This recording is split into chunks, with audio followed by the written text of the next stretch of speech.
On just one station this morning, a South Florida driver suddenly forced to give a hoot. She heard some sort of sound while driving on the turnpike recently. The next day, the thing she hit was staring right back at her. 7's Kevin Ozebek with this eye-opening exclusive. When she looked into these huge, yellow, blinking eyes, she thought, I'm about to faint.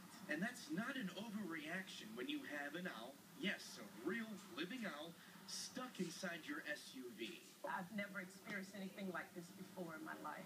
And here's how me got stuck.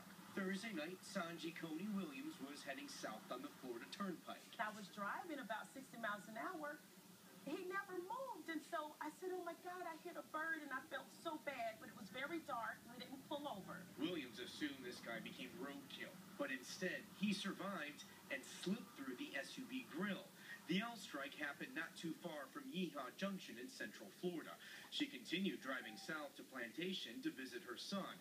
The entire time, Old Yellow Eyes had to tag along. It wasn't until Friday afternoon, while running errands in South Florida, she knew the owl was caged in her SUV. There was a family that pulled in front of my parking space and flagged me down and said, don't move, you have something in the grill of your truck. And I said, yes. And I said, what is it? They said, it's an owl.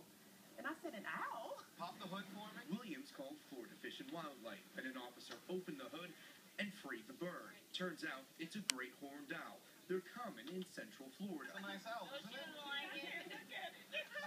Williams says she feels guilty for hitting it, and it even led her to shed a few tears. Well, she shouldn't feel too guilty. That's because vets here say despite everything that owl has been through, it looks like he didn't break a single bone. But later today, vets will do x-rays to confirm that.